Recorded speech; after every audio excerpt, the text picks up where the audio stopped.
স্বাগতম আপনাকে SPSS এর নতুন একটি ভিডিওতে।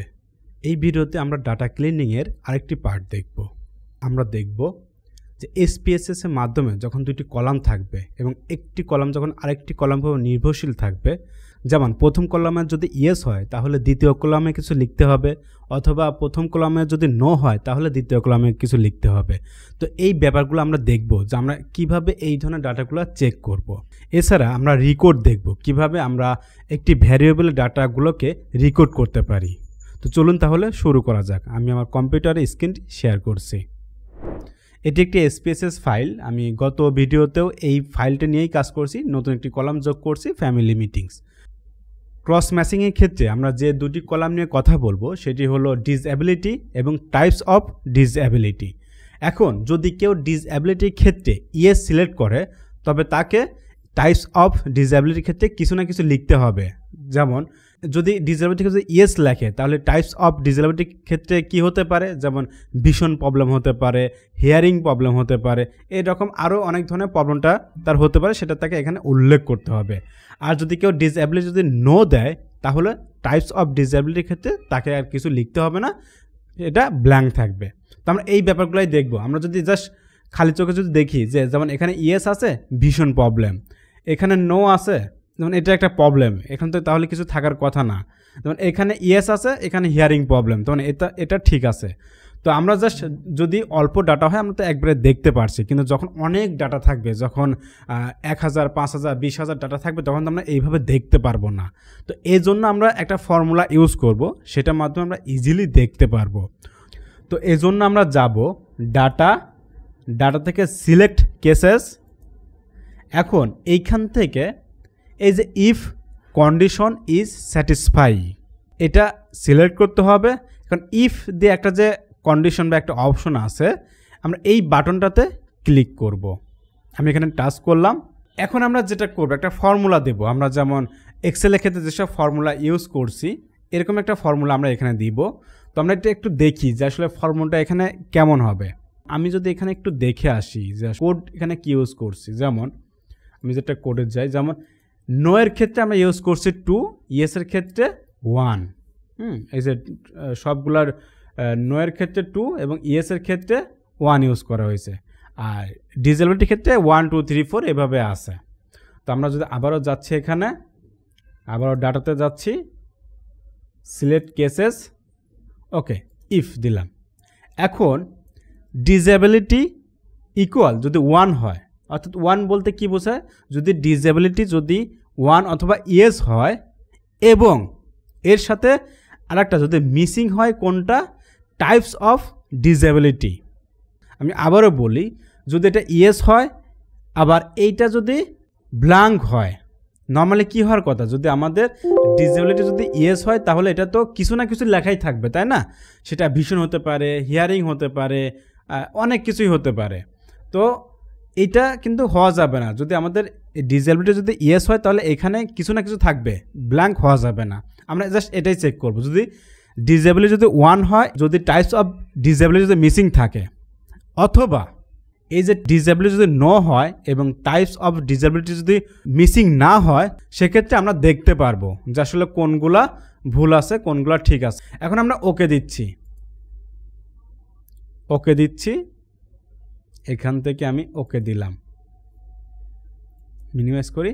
এখন দেখেন এই যে বাম পাশে যদি দেখি যে নট সিলেক্টেড, এই নট সিলেক্টেড মানে কি, এগুলো সব ঠিক আছে, তাই না?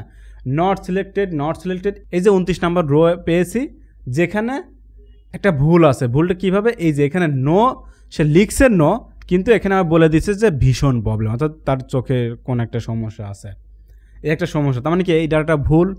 আমরা যদি আরেকটা দেখি যে এই যে এখানে ইয়েস আছে কিন্তু এইখানে কিন্তু কোনো কিছু লেখা নাই, তার মানে কি এটাও ভুল। এখন আমরা হয়তো এইভাবে দেখা খুব কষ্ট হয়ে যাইতে পারে যে আসলে খুঁজে বের করা। আমরা আরেকটা কাজ করতে পারি, এখানে আমি যদি এখানে ভ্যালুটা নিয়ে আসি এবং এইখান থেকে আমরা ফিল্টার যদি করি, এইখানে 1 বলতে আসলে ইরর মেসেজ বা ইরর বোঝাবে। আমি যদি এখানে শর্ট ডিসেন্ডিং করি তাহলে এই যে প্রথম দুইটা, আমাদের দুইটা দেখেন ভুল আছে। দুইটা ভুল কোথায়, এই যে এখানে নো আছে, আমি এখন লেভেলটা নিয়ে আসি, এই যে নো আছে কিন্তু ভীষণ প্রবলেম, আবার ইয়েস আছে কিন্তু এখানে কোনো কিছু নাই। তার মানে কি আমাদের এই দুটো ডাটা এখন চেক করতে হবে যে আসলে এটার সমস্যাটা কোথায়। আমাকে তাহলে হার্ড কপি যদি থাকে তাহলে হার্ড কপি দেখতে হবে, অথবা যে ডাটাটা কালেক্ট করছে তার সাথে কথা বলতে হবে যে আসলে এটা কিভাবে বা এটা কিভাবে সমাধান হবে। অথবা যদি এমন হয় যে এটা কোনো সমাধান আপনি পাচ্ছেন না, সেক্ষেত্রে আপনি দুইটা ডাটা ডিলিট করে দিতে পারেন। সাপোজ দিলাম যে এখানে আমার টাইপিং মিস্টেকের কারণে এখানে আসলে হয়েছিল নো দিয়ে ফেলছিলাম, আমি এখানে ইয়েস দিয়ে দিচ্ছি এবং এই ডাটাটা আসলে হবে নো। ওকে, আমি যদি পুনরায় যদি যাই ডাটা সিলেক্ট কেসেস যা আছে তাই কন্টিনিউ দিলাম এবং ওকে দিলাম, দেখেন নট সিলেক্টেড আর একটাও নাই। আমি যদি এটা রিড করি এখানে কি কোনো 1 আছে, অর্থাৎ আমার সব সমস্যা কিন্তু সমাধান হয়ে গেছে। তো এটাই ছিল মোটামুটি আমাদের এই যে ক্রস ম্যাচিং যেটা, এইটা আমি এটা আপাতত ক্লিয়ার করে দিচ্ছি, দরকার নাই। এখন আমরা দেখব রিকোডের ব্যাপারটা। রিকোড আসলে অনেক সময় আপনার প্রয়োজন হতে পারে। যেমন আমি যদি একটা ওয়ার্ড ফাইল যদি আপনাদেরকে দেখাই, দেখেন সাপোজ আমি যদি ডাটাটা দেখে আসি যে কোন ডাটার ক্ষেত্রে, সাপোজ এইখানে আমরা তো এই ডাটাটা নেওয়া হয়েছে একজন ফ্যামিলির যে হাউস হোল্ড তার কাছ থেকে। এখানে একটা প্রশ্ন ছিল যে আপনি আপনার পরিবারের সদস্যদের সাথে সপ্তাহে কতবার বসেন বা তাদের সাথে কথা বলেন বা একটা মিটিং করেন, ঠিক আছে। অনেক সময় হয় না যে ফ্যামিলি যে একটা সিদ্ধান্ত নেওয়া বা কোনো একটা বিষয়ে আলাপ আলোচনা করা, তো এই ব্যাপারে সে ফ্যামিলির সাথে সপ্তাহে কতবার বসে সেটার উপরে জাস্ট এটা নিয়ে আসা হয়েছে, এই ডাটাটা নিয়ে আসা হয়েছে। তো এখন আমরা দেখব, তো এখানে লেভেলে যাই তাহলে কেউ 5 বার বা কেউ হচ্ছে 4 বার বা কেউ 1 বার 2 বার, এভাবে কিন্তু অনেকে অনেক রকমভাবে বসছে। তো আমরা যদি ওয়ার্ড ফাইলটা দেখি, 1 টাইমের ক্ষেত্রে কোড ইউজ করছি 1, 2 টাইমসের ক্ষেত্রে 2, 3 টাইমসের ক্ষেত্রে 3, 4 টাইমসের ক্ষেত্রে 4 এবং 5 টাইমসের ক্ষেত্রে 5। এখন আমরা চাচ্ছি যে ডাটা একটা আমরা অ্যানালাইসিস করব, এই জন্য আমরা আসলে এটাকে একটা ক্যাটাগরিতে ভাগ করব। যেমন 1 এবং 2 বার বসছে তাদেরকে আমরা একটা ক্যাটাগরিতে ফেলবো, তাদেরকে আমরা ফেলবো হচ্ছে পোর ক্যাটাগরি, যার আমরা কোড দেব 3, এবং যে 3 বার বসছে তাকে আমরা এভারেজের মধ্যে রাখবো, তার কোড হবে 2 নতুন কোড। এবং যে সপ্তাহে 4 বার অথবা 5 বার বসছে তাকে আমরা কোড দেব 1 অর্থাৎ গুড, ঠিক আছে, অর্থাৎ গুড এভারেজ পোর, এই 3টা ক্যাটাগরিতে ভাগ করব, যার রিকোড হিসেবে আমরা দিব 1, 2 এবং 3। ওকে, এখন আমি এসপিএসএসে চলে যাব।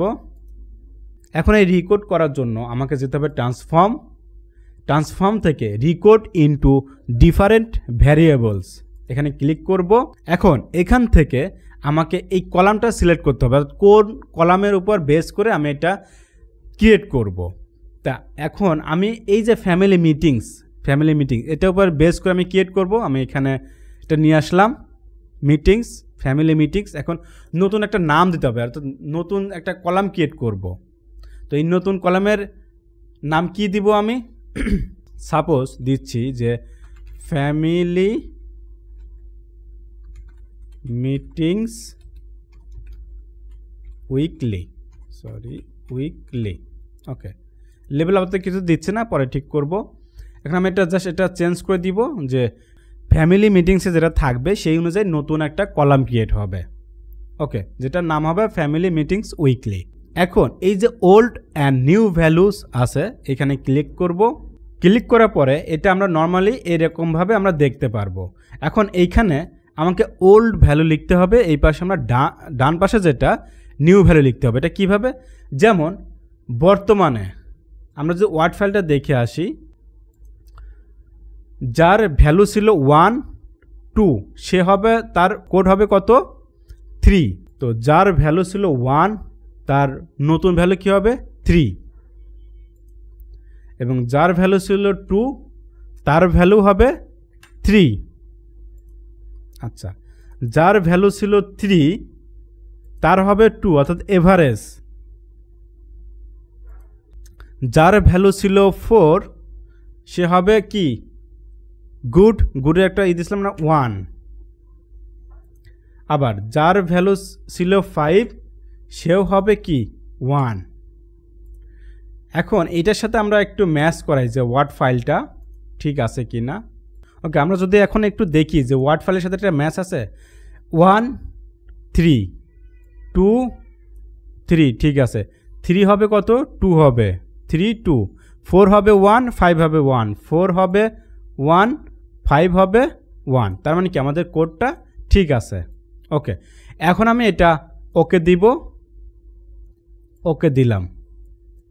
এখন দেখেন নতুন একটা কোড চলে আসছে। এখন আমরা এই যে ডেসিমাল ভ্যালুটা রাখবো না, এটা আমরা বাদ দিয়ে দিব, এটা আমরা 0 করে দিব।